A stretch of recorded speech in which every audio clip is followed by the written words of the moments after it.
Board of Directors of the National Book Foundation is extremely honored to present you with the Distinguished Contribution of American Letters Award for this year, 2003.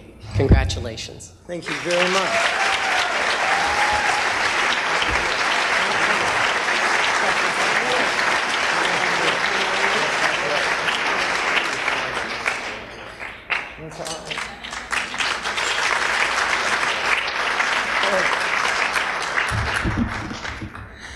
Thank you all. Thank you for the applause and thank you for coming. I'm delighted to be here, but as I've said before, in the last 5 years, I'm delighted to be anywhere. And this isn't in my speech, so don't take it out of my allotted time. There are some people who've spoken out passionately about giving me this medal. There are some people who think it's an extraordinarily bad idea. There have been some people who've spoken out who think that it's an extraordinarily good idea. You know who you are and where you stand, and most of you who are here tonight are on my side. I'm glad for that.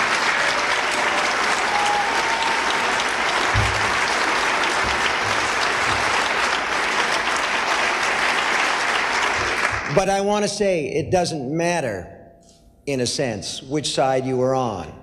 The people who speak out because they are passionate about the book, about the word, about the page. And in that sense, we're all brothers and sisters. Give yourself a hand.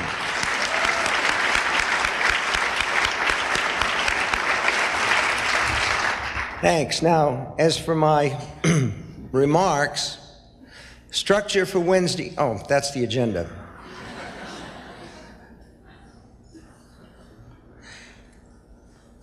The only person who understands how much this award means to me is my wife, Tabitha. I was a writer when I met her in 1967, but my only venue was the campus newspaper, where I published a rude weekly column. It turned me into a bit of a celebrity, but I was a poor one, scraping through college thanks to a jury-rigged package of loans and scholarships. A friend of Tabitha Spruce pointed me out to her one winter day as I crossed the mall in my jeans and cut down green rubber boots. I had a bushy black beard, I hadn't had my hair cut in 2 years, and I looked like Charlie Manson. My wife-to-be clasped her hands between her breasts and said, "I think I'm in love," in a tone dripping with sarcasm. Tabby Spruce had no more money than I did, but in sarcasm, she was loaded. When we married in 1971, we already had one child. By the middle of 1972, we had a pair. I taught school and worked in a laundry during the summer. Tabby worked for Dunkin' Donuts. When she was working, I took care of the kids. When I was working, it was vice versa. And writing was always an undisputed part of that work. Tabby finished the first book of our marriage, a slim but wonderful book of poetry called Grimoire. This is a very atypical audience, one passionately dedicated to books and to the word. Most of the world, however, sees writing as a fairly useless occupation. I've even heard it called mental masturbation, once or twice by people in my family. I never heard that from my wife.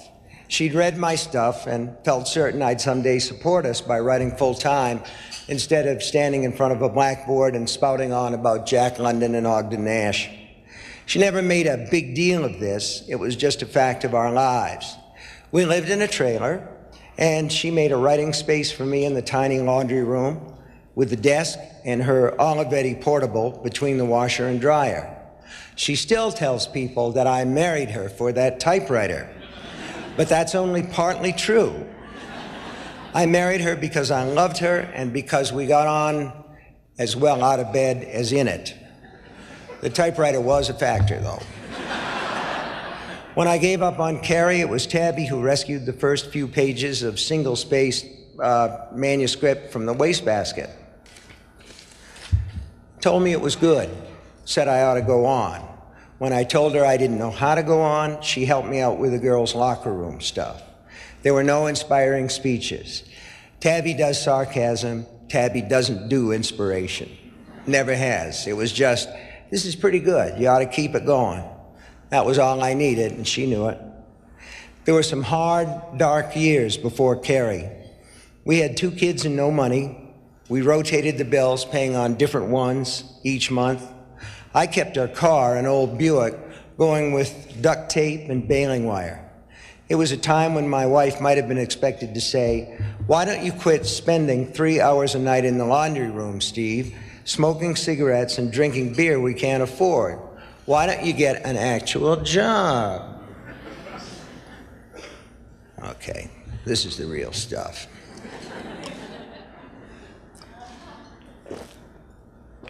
If she'd asked, I almost certainly would have done it. And then am I standing up here tonight, making a speech, accepting the award, wearing a radar dish around my neck? Maybe, more likely not. In fact, the subject of moonlighting did come up once. The head of the English department where I taught told me that the debate club was going to need a new faculty advisor, and he put me up for the job if I wanted. It would pay $300 per school year, which doesn't sound like much, but my yearly take in 1973 was only $6,600, and $300 equaled 10 weeks' worth of groceries.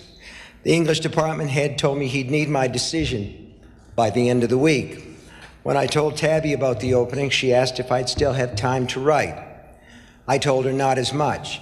Her response to that was unequivocal. "Well then, you can't take it."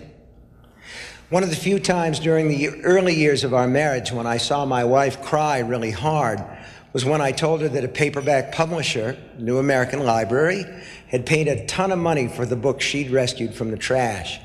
I could quit teaching. She could quit pushing crullers at Dunkin' Donuts. She looked almost unbelieving for 5 seconds, and then she put her hands over her face, and she wept.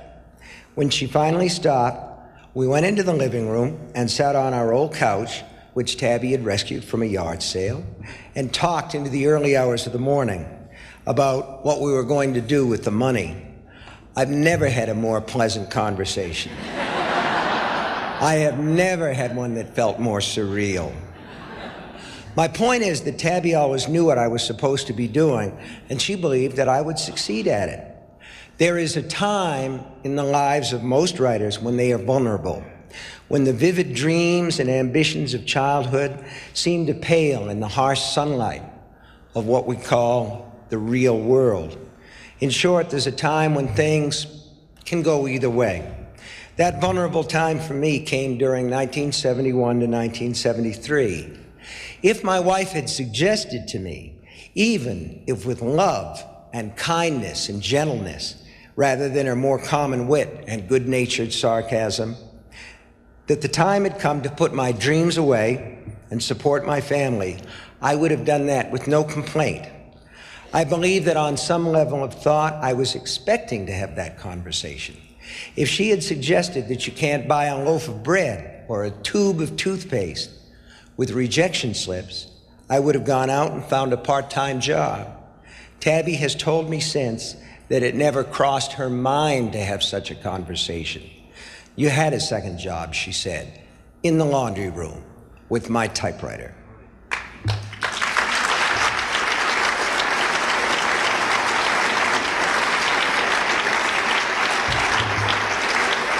I hope you know, Tabby, that they're clapping for you and not for me. Stand up so they can see you, please.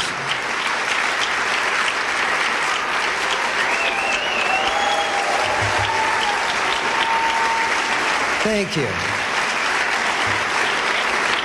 Thank you. I did not let her see this speech, and I will hear about this later. Now, there are lots of people that will tell you that anyone who writes genre fiction or any kind of fiction that tells a story is in it for the money and nothing else. It's a lie. The idea that all storytellers are in it for the money is untrue, but it's still hurtful, it's infuriating, and it's demeaning. I never in my life wrote a single word for money. As badly as we needed money, I never wrote for money. From those early days to this gala black tie night, I never once sat down at my desk thinking, today I'm going to make $100 grand. Or, this story will make a great movie.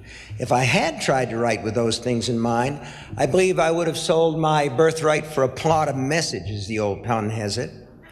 Either way, Tabby and I would still be living in a trailer or an equivalent abode.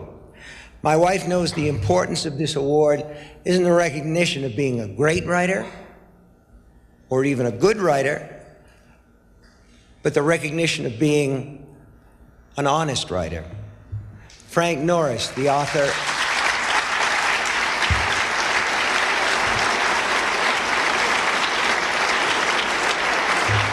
Frank Norris, the author of McTeague, said something like this: "What should I care if they, i.e. the critics, single me out for sneers and laughter? I never truckled, I never lied, I told the truth." And that's always been the bottom line for me. The story and the people in it made me make believe, but I need to ask myself over and over if I've told the truth about the way real people would behave in a similar situation. Of course, I only have my own senses, experiences, and reading to draw on, but that usually, not always, but usually it's enough. It gets the job done. For instance, if an elevator full of people, one of the ones in this very building, I want you to think about this later. I want you to think about it. If it starts to vibrate, and you hear those clanks, this probably won't happen, but we all know it has happened. It could happen. It could happen to me, or it could happen to you. Someone always wins the lottery. Just put it away for now until you go up to your rooms later.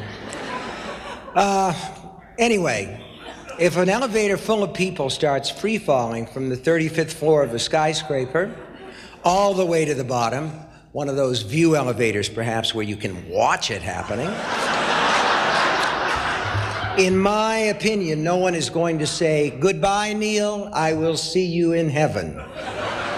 In my book, or my short story, they're far more apt to bellow, "Oh, shit!" at the top of their lungs, because what I've read and heard tends to confirm the "oh, shit" choice. If that makes me a cynic, so be it. I remember a story on the nightly news about an airliner that crashed, killing all aboard. The so-called black box was recovered, and we have the pilot's immortal last 4 words: "Son of a bitch." Of course, there was another plane that crashed, and the black box recorder said, "Goodbye, mother," which is a nicer way to go out, I think.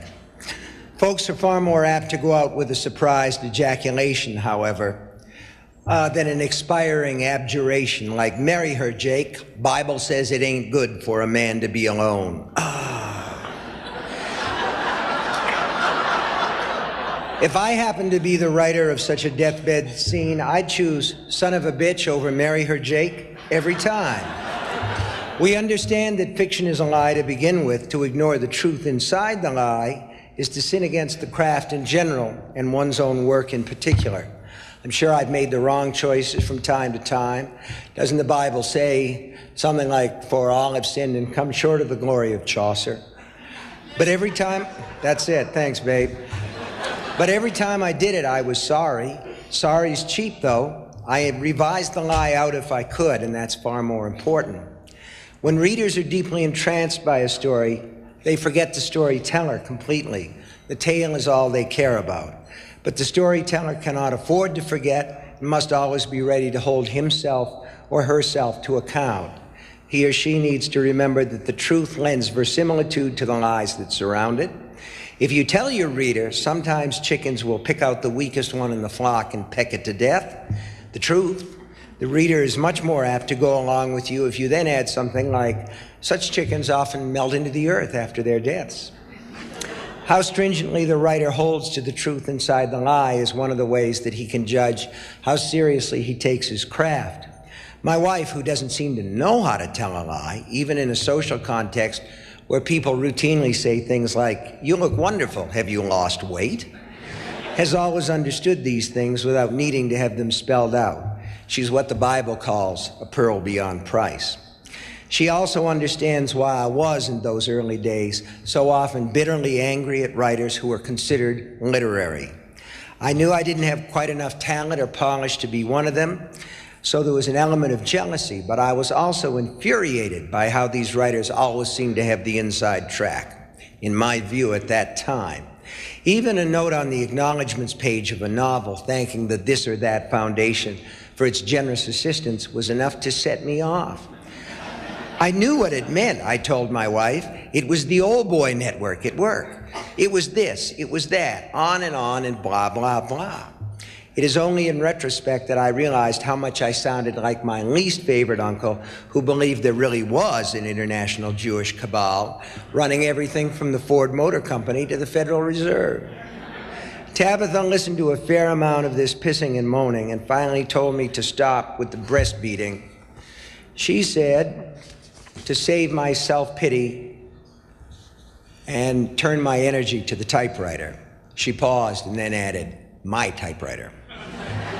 I did because she was right, and my anger played much better when channeled into about a dozen stories, which I wrote in 1973 and early 1974. Not all of them were good, but most of them were honest, and I realized an amazing thing. Readers of the men's magazines where I was publishing were remembering my name and starting to look for it. I could hardly believe it, but it appeared that people wanted to read what I was writing. There's never been a thrill in my life to equal that one. With Tabby's help, I was able to put aside my useless jealousy and get writing again. I sold more of my short stories. I sold Carrie, and the rest, as they say, is history. There's been a certain amount of grumbling about the decision to give the award to me, and since so much of this has been about my wife, I wanted to give you her opinion on the subject. She's read everything I've written, making her something of an expert, and her view of my work is loving but unsentimental. Tabby says I deserve the medal, not just because some good movies were made from my stories, or because I've provided high motivation reading material for slow learners. She says I deserve the medal because I am a, quote, damn good writer.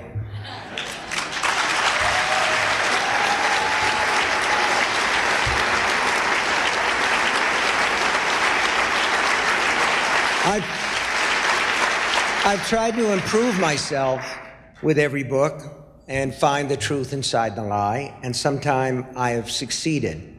I salute the NBA committee, who took a huge risk in giving this award to a man many people see as a rich hack.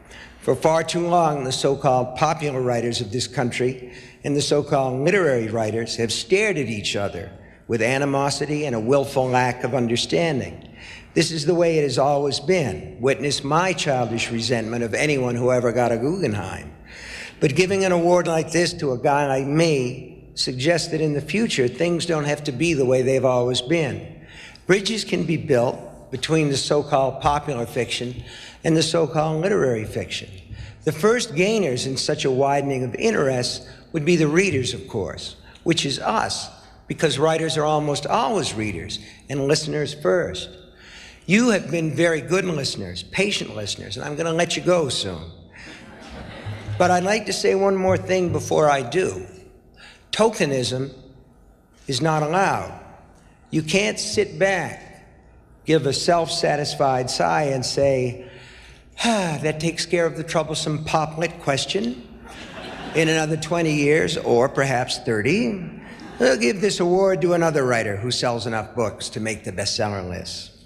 It's not good enough, nor do I have any patience with or use for those who make a point of pride in saying they've never read anything by John Grisham, Tom Clancy, Mary Higgins Clark, or any other popular writer. What do you think? You get social academic brownie points for deliberately staying out of touch with your own culture?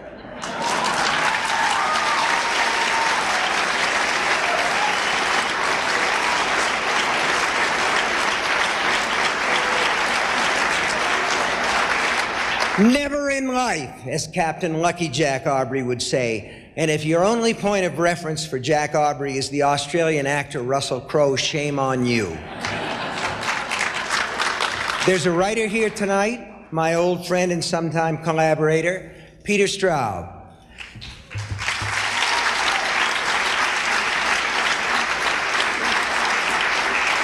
He's just published which may be the best book of his career. Lost Boy and Lost Girl surely deserves your consideration for the NBA shortlist next year, if not the award itself. Have you read it? Have any of the judges read it?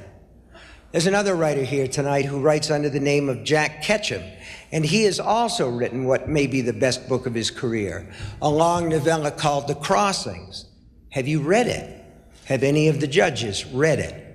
And yet, Jack Ketchum's first novel, Off Season, published in 1980, set off a furor in my supposed field, that of horror, that was unequaled until the advent of Clive Barker.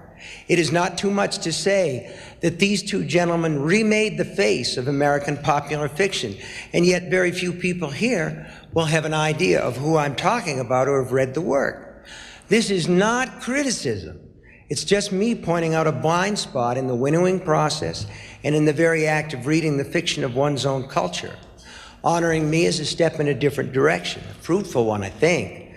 I'm asking you, almost begging you, not to go back to the old way of doing things.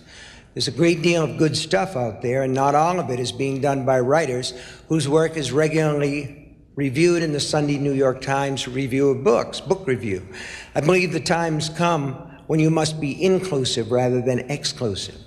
That said, I accept this award on behalf of such disparate writers as Elmore Leonard, Peter Straub, Nora Lofts, Jack Ketchum, whose real name is Dallas Mayer, Jodi Picoult, Greg Iles, John Grisham, Dennis Lehane, Michael Connolly, Pete Hamill, and a dozen more. A dozen more.